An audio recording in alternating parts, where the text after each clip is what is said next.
Okay, maraming salamat po sa inyong lahat mga kaibigan. Narito na naman po ang programang Expose the Truth upang magbahagi sa inyo sa mga aral ng salita ng Diyos sa pamamagitan po ng video ng ating kapatid na Eli, na kung saan po mga kaibigan ay manood po tayo sa mga old Bible exposition ng ating kapatid na Eli. Although ito na po mga kaibigan ay luma na, pero napakaganda at marami pa rin tayong mapupulot na aral at talagang sariwang-sariwa. Dahil ito po lahat mga kaibigan ay galing po sa banal na kasulatan. Lalong-lalo yung panoorin po ninyo mga kaibigan, yung challenge kay kapatid na Eli na isa sa mga miyembro ng Iglesia ni Cristo, napakaganda. Paulit-ulit yung pinapanood dito mga kaibigan at napakarami po akong nakukuhang hiwaga ng Biblia sa pamamagitan po ng pagsagot ng ating kapatid na Eli. Talagang parang bagong-bago pa rin sa pakikinig mo kapag ito'y napakinggan mo. Kaya yung mga naligaw, bago pa lang dito sa ating programa Expose the Truth, naway mag-subscribe po kayo mga kaibigan dahil napakaganda at napakarami po kayong mapupulot na aral dito sa ating programang Expose the Truth. So para hindi na po tayo magtagal mga kaibigan, narito na po ang video ng ating kapatid na Eli sa kanyang lumang Bible exposition. Ang tamang paraan ng pagdadasal, may tatamaan na naman tayo dyan. Alam mo yan, tumatama talaga yan eh. Ito ang tamang pagdadasal. Sa 6:7 ni Mateo, basa. At sa pananalangin ninyo ay huwag ninyong gamitin ang walang kabuluhang paulit-ulit, na gaya ng ginagawa ng mga hentil, sapagkat iniisip nilang dahil sa kanilang maraming kasasalita ay didinggin sila. Huwag nga kayong magsigaya sa kanila, sapagkat talastas ng inyong Ama ang mga bagay na inyong kinakailangan bago ninyo hingin sa Kanya. Manalangin kayo. Magsidalangin nga kayo ng ganito. Ama namin. Ama namin na nasa langit ka, sambahin nawa ang pangalan mo. Dumating nawa ang kaharian mo. Gawin nawa ang iyong kalooban, kung paano sa langit, gayon din naman sa lupa. Ibigay mo sa amin ngayon ang aming kakanin sa araw-araw. At ipatawad mo sa amin ang aming mga utang, gaya naman namin na nagpatawad sa mga may utang sa amin. At huwag mo kaming ihatid sa tukso, kundi iligtas mo kami sa masama, sapagkat iyo ang kaharian at ang kapangyarihan at ang kaluwalhatian magpakailanman siya nawa. Period.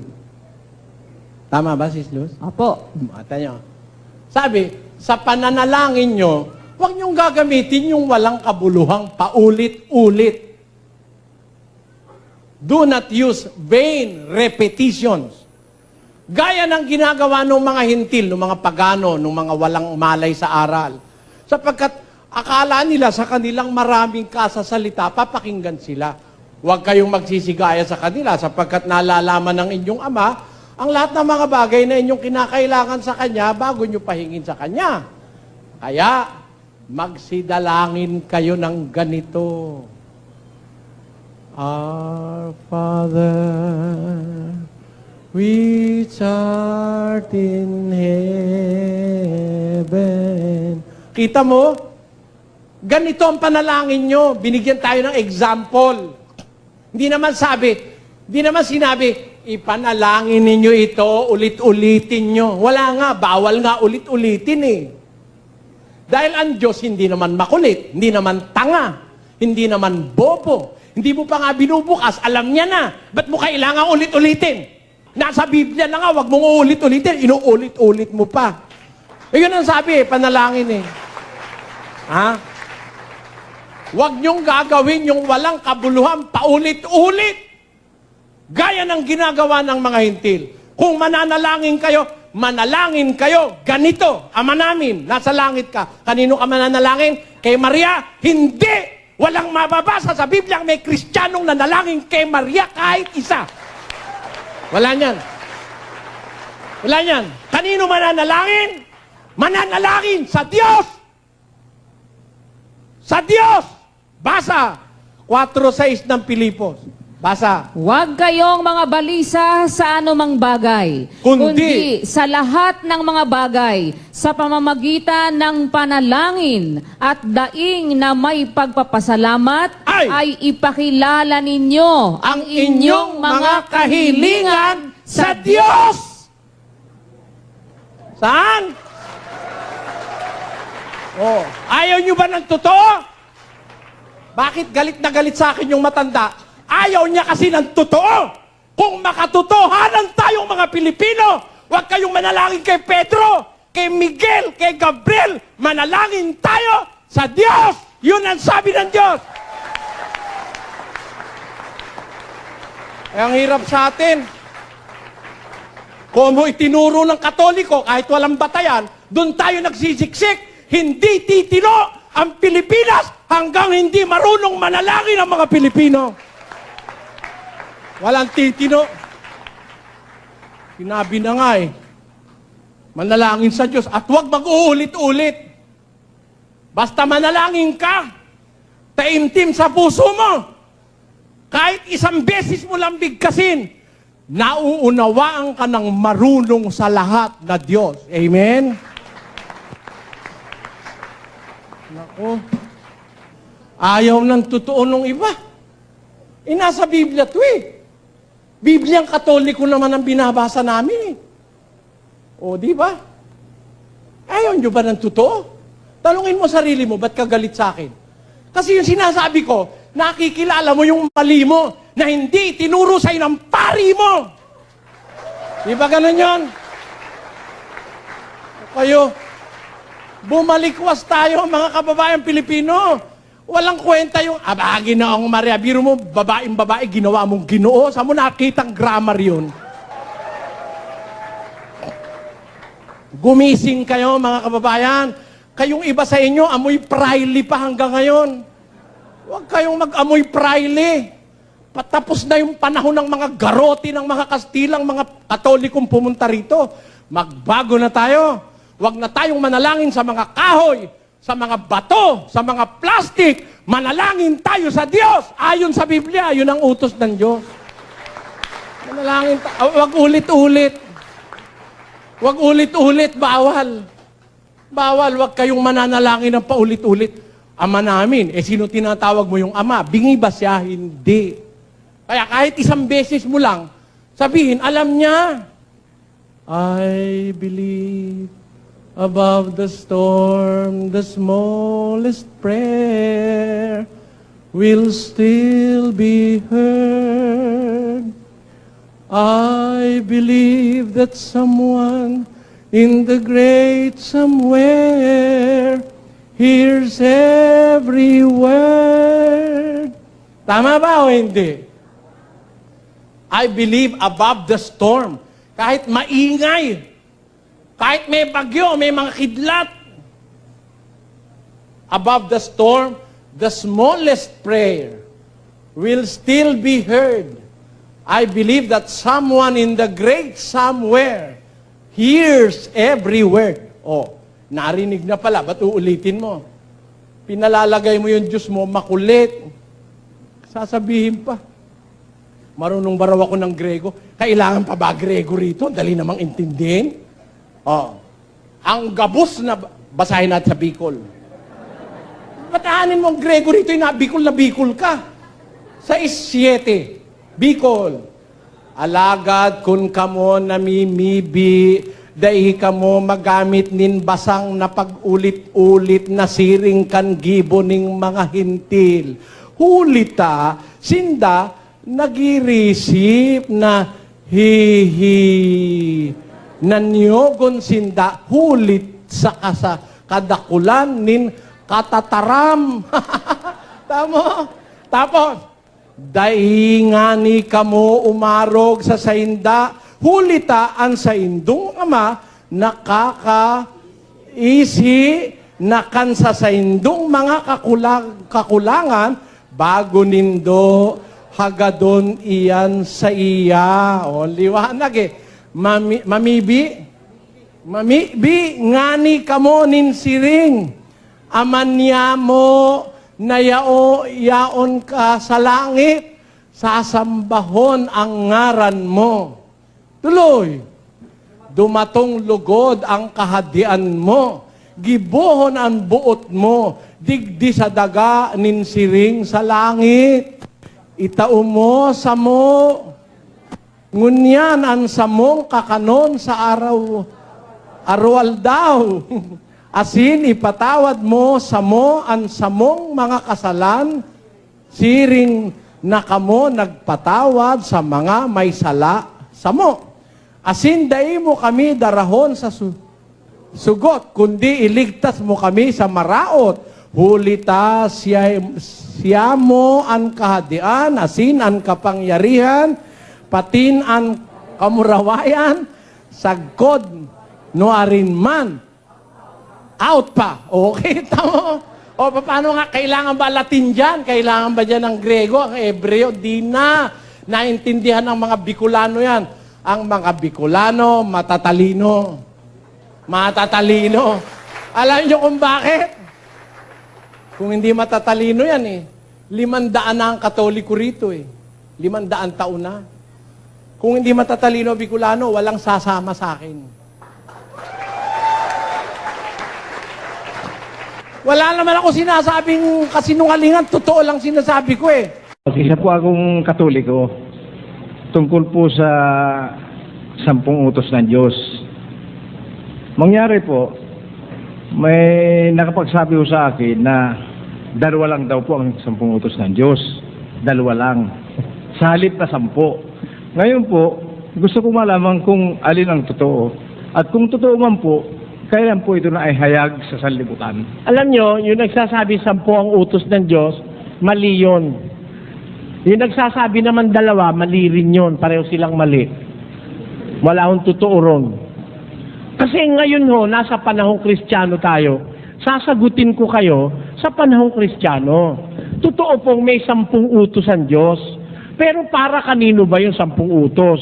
Para atin ba yun? Pakinggan nyo kung kanino para 10 utos. Sa isang talata po ng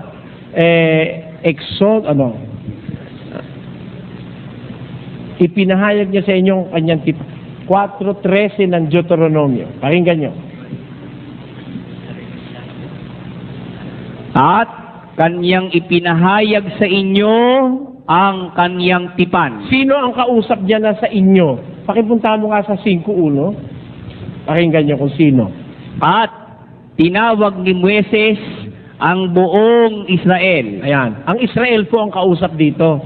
Ano sabi sa Israel? Balik. At kanyang ipinahayag sa inyo ang kanyang tipan na kanyang iniutos na inyong ganapin. Alin yun? Sa makatwid bagay ang 10 utos at kanyang isinulat sa 2 tapyas na bato. Ayon. Ang pinagpahayagan ng inutusan ng 10 utos, ang Israel.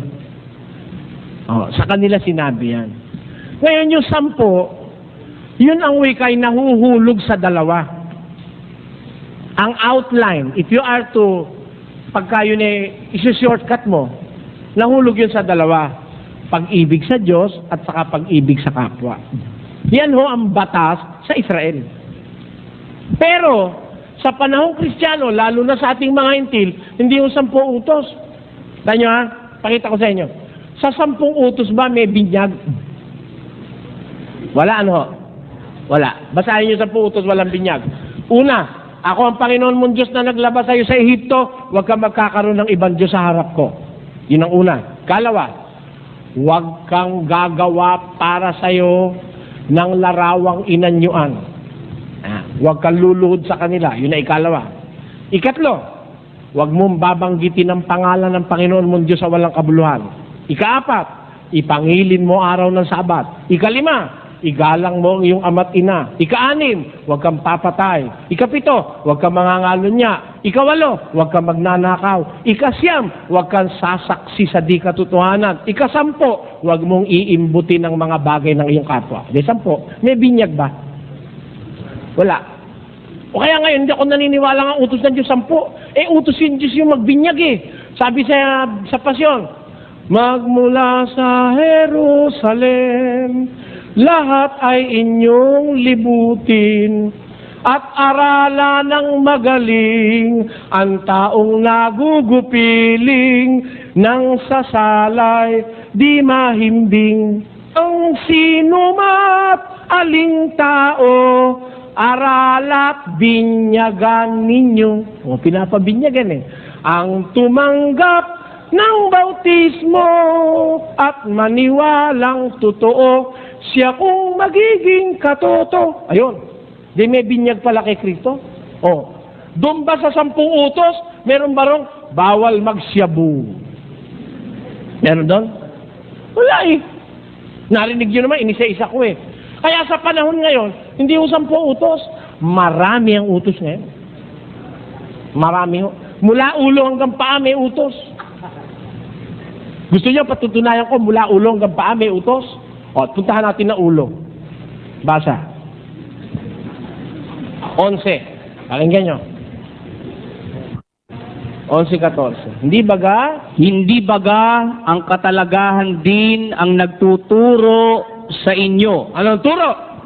na kung may mahabang buhok ang lalaki ay mahalay sa kanya? Kita mo? Pag pala ang lalaki, mahaba ang buhok ala Freddy Aguilar, mahalay sa kanya. Sa Diyos pala ayaw na yung lalaki mahaba buhok, ay yung babae. Tatapwat kung ang babae ang may mahabang buhok ay isang kapurihan niya, Oh, bakit? sapagkat ang buhok sa kanya'y ibinigay na pangtakid. Kita nyo? Pag babae pala, gusto ng Diyos mahaba buhok. Pag lalaki, ayaw niya. Ayan. Kaya sa ulo, may utos eh. Hanggang paa meron. Oh. Kaya hindi mo sa 10 utos. May utos sa mata, may utos sa bibig. Oh. May utos sa puso, may utos sa isip. Lahat po may utos eh. Kaya yung buong pagkatao mo, inuutusan ng Diyos. Pati paa mo kung saan lalakad, pati hanap buhay, may utos. Bawal lang maghanap buhay sa sugal, sa Biblia. Bawal lang tagatagay ng alak. Bawal yun.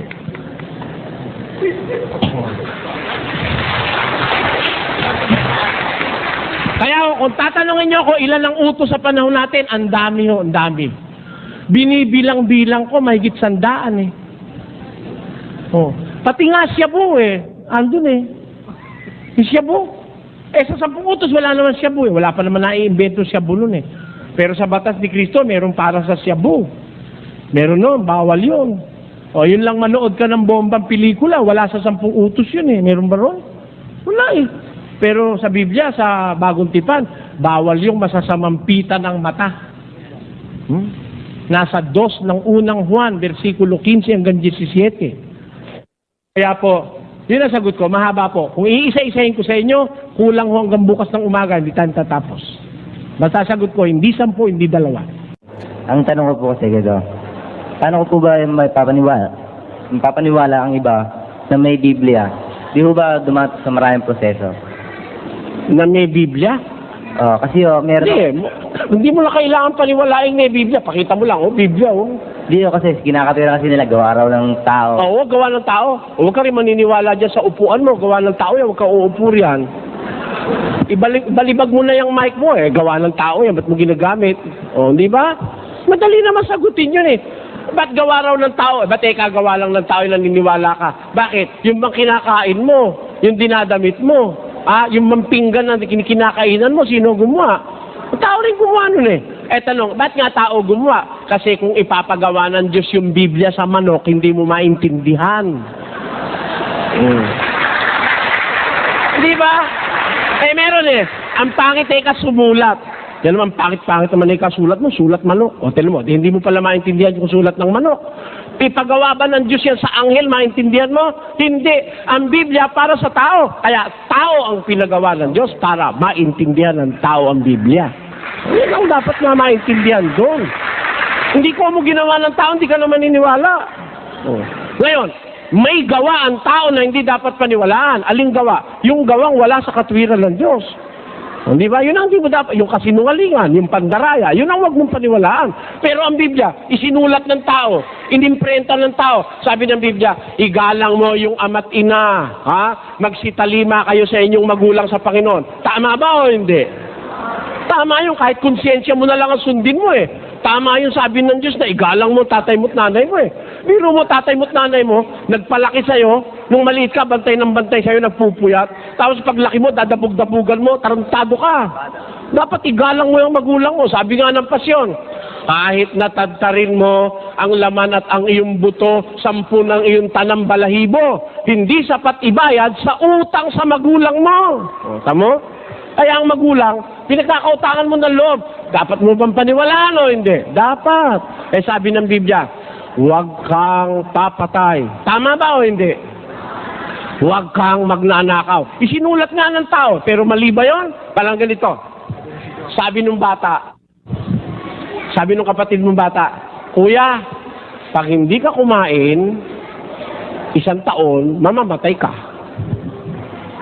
Oh. Kung mo ba bata ang nagsabi, hindi mo papaniwalaan? Oh, ganito lang yon. Yung piso, totoong piso, padala mo sa bata. Magkano yon? Magkano? Piso. Piso. Padala mo sa abogado, magkano yon? Piso. Piso pa rin. Padala mo sa luko-luko, magkano yon? Piso pa rin. Piso pa rin, di nababago yung piso, kahit sino may dala. Ang tao lang ang tanga, hindi marunong umunawa. Ganito, si Imelda Marcos, pag suotin mo ng puwit ng baso, tanong mo sa tao, ano yung suot ni Imelda? Ay, brilyante yan. Yung brilyante, pasuot mo sa pulubi. Oy, oh, ay, puwit ng baso yan. Eh kasi tanga ka eh. Hinahatulan mo yung estado ng tao. Huwag kang maghumatol sa estado ng tao. Kahit bata ang nagsasalita, pag totoo sinasabi, paniwalaan mo. Di ba? Kahit bata. Ang totoo, sa husgado, mas pinaniniwalaan pa ang bata kaysa sa matanda. Di ba? Pag ang bata nagtestimony sa husgado, mas naniniwala ang hukom eh. Bakit? Kasi most probably, ang bata nagsasabi ng totoo. Yun ang logic doon. Ano ibig sabihin? Hindi ko mo tao, hindi mo na paniniwalaan. Oh. Lalo na kung ang sinasabi ng tao ay galing sa Diyos, taga-sulat lang naman siya, ang Diyos naman na nagdidikta, ba't di ka maniniwala? Oh, di ba? Yung sinasabi mo, harap mo sa akin, paniniwalain natin. Meron kasi akong nakausap sa PGH nung araw, isang doktor. Hindi raw siya naniniwala sa Biblia. Para ako na-intriga, Dok, alin ka ako sa Biblia, hindi nyo pinaniniwalaan? Basta ikaw ang Biblia, hindi ako naniniwala dyan. Gawa ng tao yan. Ganun ba? Dok, pwede ba babasahin ko lang sandali ang Biblia? Sabihin nyo sa akin kung naniniwala kayo o hindi. Sabi ko, binasa ko, huwag kang sisiping sa babae sa panahon ng kanyang karumihan, sa kanyang karumalan. Dito, Dok, sabi ng Diyos, di raw maganda yung babae, sisipingan mo pag may regla. Yan, naniniwala ako dyan. Talagang tama yan. Hindi niya pwedeng di paniwalaan, doktor siya. Pag hindi, sasampalin ko siya. O, di ba? Isasampal ko sa kanya yung katwirang nasa Biblia. Di naniniwala siya ron. Dok, ito pa, babasa pa ako isa rito. Sabi ng Diyos, pag ikaw ay nakahawak ng bangkay ng isang hayop na karumal-dumal o ng isang taong namatay, maliligo ka at maghuhugas ka ng kamay. Tama ba yun, Dok? Hindi siya pwedeng tumutol eh. Kasi siya, buhay pa hinahawakan niya pagkatapos na isang pasyente, hugas. Pagkatapos na hipuin isang pasyente, hugas. Hindi pa patay yun, buhay pa yun. Hugas na siyang hugas. Sa Biblia, pag patay, hugas ka. Maliligo ka pa. Tama ho ba yun, Dok? Medically and scientifically, tama yun. Yan. Tama yan. Naniniwala ako dyan. Lahat nung may kinalaman sa doktor, pinagbabasa ko. Mamayang konti, nakakaisang oras na kami. Sabi mo, Dok, di ka naniniwala sa Biblia. Alin ang hindi mo pinapaniwalaan sa Biblia? Hindi siya makasagot eh. Natulala siya. Lahat ng basahin ko, naniniwala siya. Pag magkakain ka, maghugas kang kamay. Pag tatay ka, tabunan mo ng lupa. Nasa Biblia eh. Tututulan niya ba yung doktor siya? Sabihin ba niya, hindi, pagkatay mo, iwan mo na lang niya, pabayaan mo kainin ng aso. Ganun ba? Hindi ka doktor niyan. Nakalagay doon, pag tumai ka, tatakpan mo ng lupa. Tama ba yun, Dok? Tama raw. Nung kabasa-basa, bandang huli, Bandang huli, alam mo, sabi niya, totoo pala yung Biblia. O, kita mo na, naniwala siya. Kaya lang mo sinasabi, yung iba pangase, yan naman ikang Biblia, kulang yan eh. Meron akong nakausap nung araw, pare. Yan naman ikang Biblia, kulang yan eh. Padre, sabi ko, okay. Alin ho ang kulang sa Biblia? Kasi pag sinabi niyong kulang, dapat alam niyo yung buo. Tama po ako o hindi? Halimbawa, tinawag mo yung mga anak, halika kayo lahat, mga anak!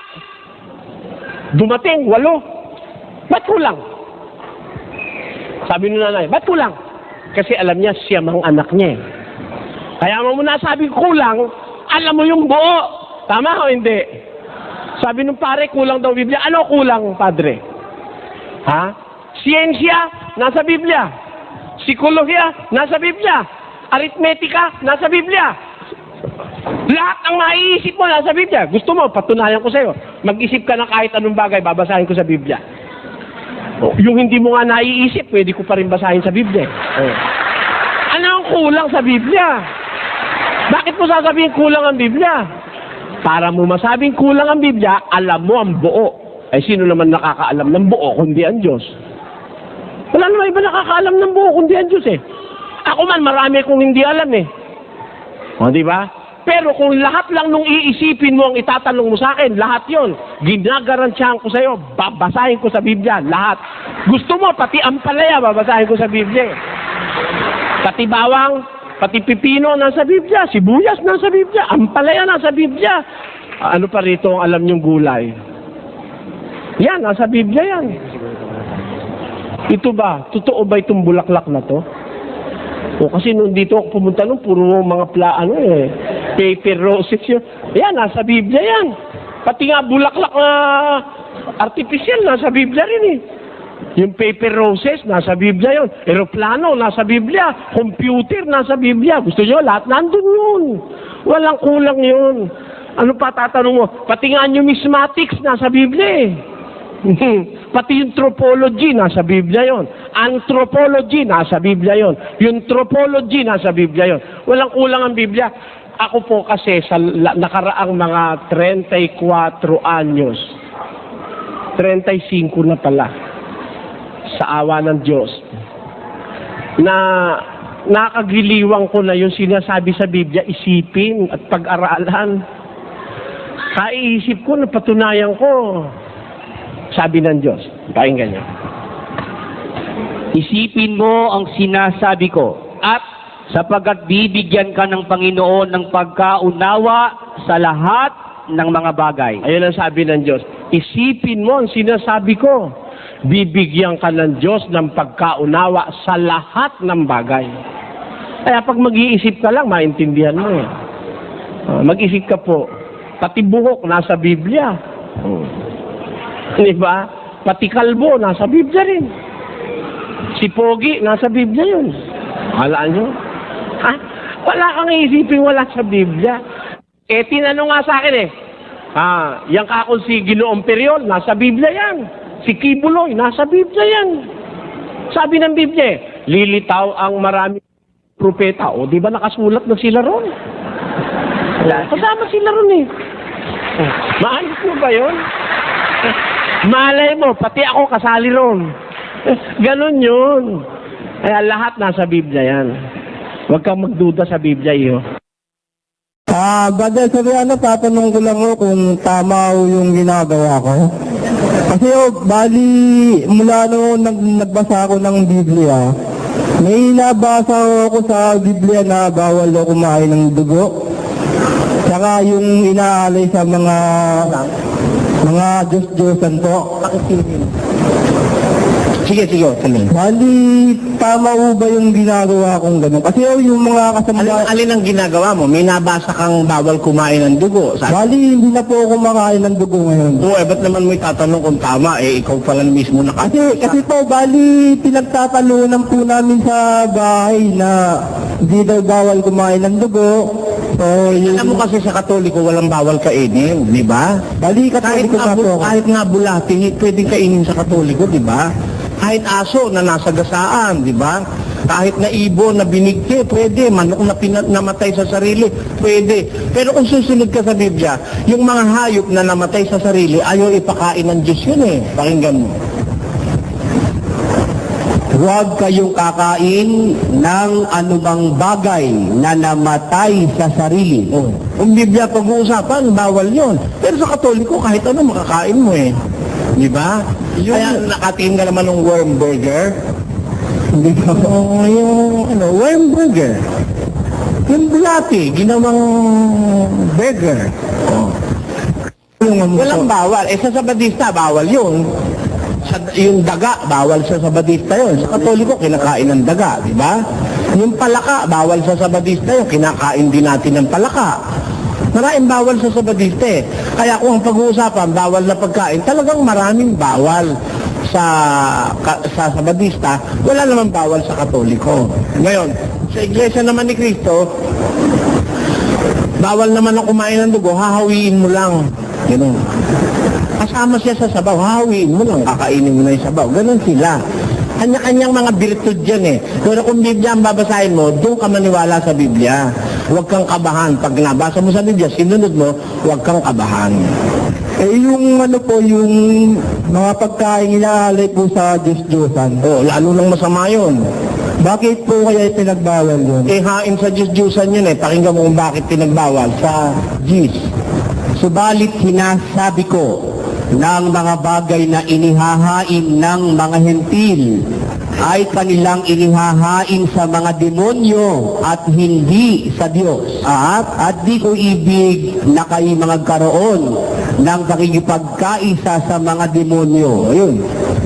Sa demonyo pala naaala yun, hindi sa Diyos eh. Kaya ba't kaya kakain yun? Kasi po sa... halimbawa, meron kang kilalang Chinese. Opo. Yung mga pagkain nila, hinahandog nila kay Buddha. Diyos-Diyosan si Buddha, huwag kang kakain nun.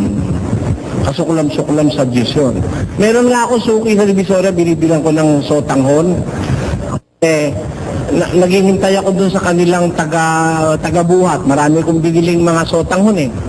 Siguro 3 bundle. Hindi ko kaya. Hahatid ka, kaya lang naghatid pa. Sabi niya, hintay ka muna dyan, upo ka dyan. Nung matagal-tagal na, kumuha siya ng orange doon sa altar ni Buddha, binibigay sa akin. Sabi ko, ayoko, hindi ako kumakain niya. Hindi ka kumakain orange. Kumakain ka ako, pero hindi yung galing doon.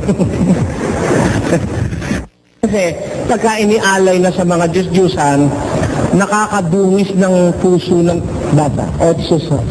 May wala sa lahat ng mga tao ang kaalamang iyan, kundi ang ilan na hanggang ngayon ay nangamimihasa sa Diyos-Diyosan, ay kumakain na parang isang bagay na inihain sa Diyos-Diyosan, at ang kanilang budhi, palibhasa ay mahina, ay nangahahawa. Ayun, ang budhi mo, pag mahina, nahahawa ka dun sa impluensya ng Diyos-Diyusan.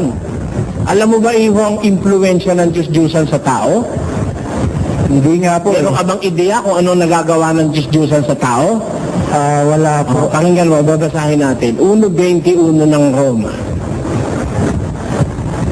Sapagkat kahit kilala nila ang Diyos, siya'y hindi niluwalhati nilang tulad sa Diyos ni pinasalamatan, kundi bagkus ni walang kabuluhan sa kanilang mga pagmamatwid, at ang mangmang nilang puso ay pinapagdilim, sapagkat pinalitan nila ang katotohanan ng Diyos ng kasinungalingan, at sila'y nagsisamba at nangaglingkod sa nilalang kaysa lumalang. Dahil dito ay ibinigay sila ng Diyos sa mga mahalay na pita. At palibhasay, hindi nila minagaling na kilalanin ng Diyos, ibinigay sila ng Diyos sa isang mahalay na pag-iisip. Ito mo ha, yung mga taong kumikilala at sumasamba sa mga Diyos-Diyusan, ibinigay ang wika sila ng Diyos sa mahalay na pita. At sa mahalay na pag-iisip. Sa 24. Dahil dito sa karumihan ng mga pita ng kanilang mga puso, ay ibinigay sila ng Diyos sa kahalayan upang alisan nila ng puri ang kanilang mga katawan sa kanilang sarili. It says, dahil dito'y ibinigay sila ng Diyos sa mga mahalay na pita, sapagkat pinalitan ng kanilang mga babae ang katutubong kagamitan yaong nalalaban sa katutubo, at gayon din naman ang mga lalaki na nang iwan na ang katutubong kagamitan sa mga babae ay nangagningas sa kanilang karumihan ng pita ang isa't isa, na gumagawa ng kahalayan ang mga lalaki sa mga kapwa lalaki at tumatanggap sa kanilang sarili ng kagantihan ng kanilang pagkakamali. Nakita mo, ang impluensya ng Diyos-Diyosan pati sa sexes. Ano? Dahil sa pagsamba ng tao sa Diyos-Diyosan, na yung mga lalaki pinalitan nila yung katutubo. Yung mga babae, pinalitan nila rin yung katutubo. Ang babae, gumagawa ng kahalayan sa kapwa babae. Ang lalaki, ganun din naman sa kapwa lalaki. Kaya masama ang impluensya ng Diyos-Diyosan. Alam mo ba kung bakit ngayon laganap na laganap yung kinakasal lalaki sa lalaki at babae sa babae? Eh dahil sa impluensya ng Diyos-Diyosan yan.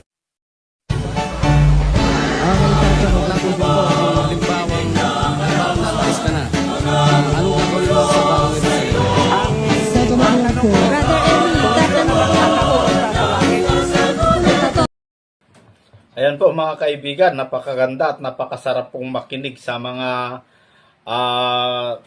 tanungan dito po sa Bible Exposition ng ating kapatid na Eli. Bagamat ito po ay lumang-luma na mga kaibigan, pero yung mga talata at yung pagtuturo ng ating kapatid na Eli ay talagang fresh na fresh mga kababayan, no? Yung mga nagsasabi na ba't nyo pa pinapaniwalaan yan, si Soriano ay patay na. Eh mga kaibigan, yung katawan lamang po ng kapatid ni Eli ang patay, pero yung kanyang mga ipinapangaral ay aral po ng Diyos at buhay na buhay. At yun po mga kaibigan ay nagbibigay ng kaligtasan sa taong mga gustong umunawa.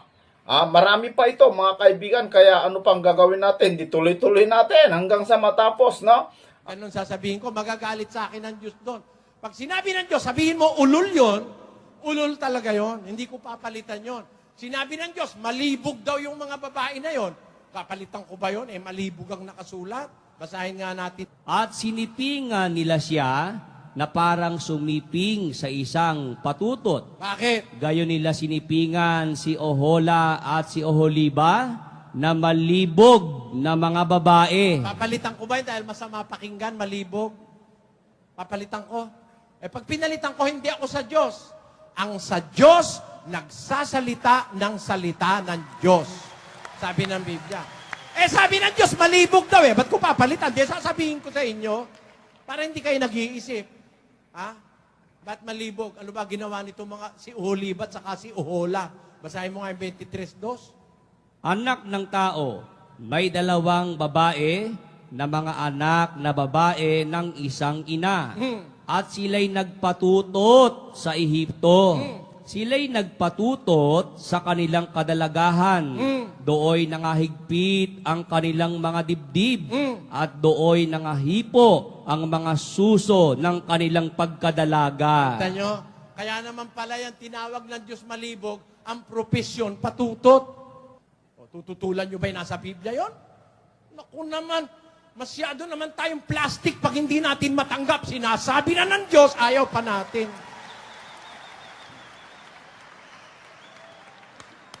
Pinapasama lang ng mga ministro ni Manalo, masama raw ang bunganga ko. Hindi, sapagkat ako'y nagsasalita ayon sa kagustuhan ng Diyos na aking sinasampalatayanan. Sabi ng Diyos, huwag mong babawasan ang aking salita kahit isang salita. Kaya pag nabasa ko sa Biblia, walang hiya, eh, sasabihin ko yun sa kinauukulan. Meron naman talaga mga taong walang hiya. Pakinggan nyo. Sa gayoy, hinahawakan niya siya at hinahagkan siya. At may mukhang walang hiya na nagsasabi siya sa kanya. Oh, meron bang walang hiya?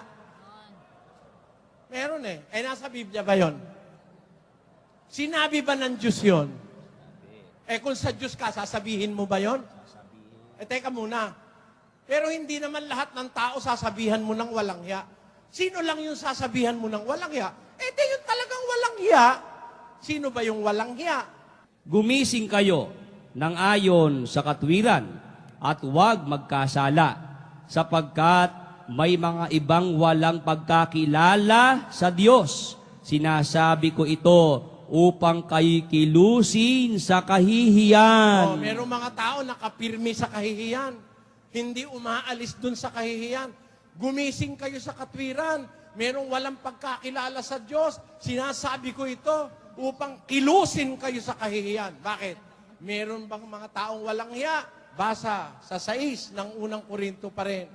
Sinasabi ko ito upang mangahiya kayo. Kita Di yata't wala baga sa inyo na isa mang marunong na makapagpapayo sa kanyang mga kapatid? Tanyo? Sinasabi ko ito, sabi ni Pablo doon sa mga taga-Korinto noong una, para mga hiya kayo. Ibig sabihin, hindi nakakaramdam ng kahihiyan yung iba ron. Kaya, ganyan po mga ngaral ng Diyos, masaktan ka, matuwa ka, basta't ipinapasabi ng Diyos. Alam nyo, kung yung mga babasahin natin, yung mga bagong sali ng Biblia, loko-loko pa ang tawag ni San Pablo dyan sa mga basahin natin. Yung Biblia ng Sambayan ng Pilipino. Pakilagay sa screen. Ito po ay sa Roma 1:22 ng Bibliang Sambayan ng Pilipino. Sila ay mga lokong nagmamarunong. Mga loko pala ito, mga loko-loko pala ito Loko pero nagmamarunong. Bakit? Ba't sila tinawag ni Pablo lokong nagmamarunong? 23. Ipinagpalit nila ang kaluwalhatian, ang Diyos na walang kamatayan, sa larawan ng kahit anong lumilipas, ibon, hayop at ahas. Tanyo, ipinagpalit nila yung kaluwalhatian, ang Diyos na walang kamatayan sa larawan ng kahit ano. Larawan ng tao, ibon, hayop. Yun ang sinasamba nila. Kaya ang sabi ni Pablo, ito'y mga lokong nagmamarunong. Tanyo? Siguro tama na po yan, kapatid. Thank you po. Okay na po, kapatid? Opo. Salamat maliwanag na po. Ayan po mga kaibigan, ang ganda po, no? Ang ganda po yung mga sagot ng ating kapatid na Eli doon po sa mga nagtanong dito po sa kanyang Old Bible Exposition. Lalong-lalo yung sagot niya doon po sa Marcos, yung sinagot ng ating kapatid na Eli na hindi lahat ay tumakas. At alam nyo mga kaibigan, ang ganda po, ngayon ko lamang po na liwanagan sa aking pagkaunawa, itong sagot niya doon po sa dragon na matandang ahas kung kailan siya inihagis. Ang ganda po pala, no? Karugtong yan doon po sa pinaliwanag ng kapatid na Eli na kung saan ay ang babae at ang kanyang anak na lalaki na maghahari sa lupa. Mga kaibigan, magkarugtong po pala yun. At napakaganda, no? Ang mga iglesia ni Manalo at saka yung mga ibang mangangaral, mga kaibigan, lalong-lalo sa Iglesia Katolika, hindi po nila mauunawaan ito. At hindi po ito basta-basta maunawaan ng mga taong ayaw umunawa, mga kaibigan. Ito yung sinasabi ko na napakaganda pong makinig sa mga ganitong programa sapagkat napakarami ka pong matutunan, makukuhang aral. Kaya yung mga nagtatanong sa atin, mga kaibigan, yung gustong umanib sa MCGI, ang payo ko sa inyo, mga kaibigan, yamang andyan naman yung numero para masagot ang iyong katanungan kung meron po bang lokal sa aming lugar, kung meron po bang MCGI dito sa Qatar, dito po sa US, dito po sa kung saan-saan mga kaibigan, yung mga nagtatanong kahit dito po sa bansang Pilipinas, mga kapatid, para masagot po ang iyong mga katanungan, mas maganda tumawag na lamang po kayo sa numero na nasa screen at kung hindi, i-Google Map yo. Baka sakali makita ninyo kung asan ang malapit na lokal dyan po sa inyong mga lugar. So maraming salamat po. Hanggang sa muli po mga kaibigan. Kita-kita muli po tayo at makinig dito sa ating programang Expose the Truth.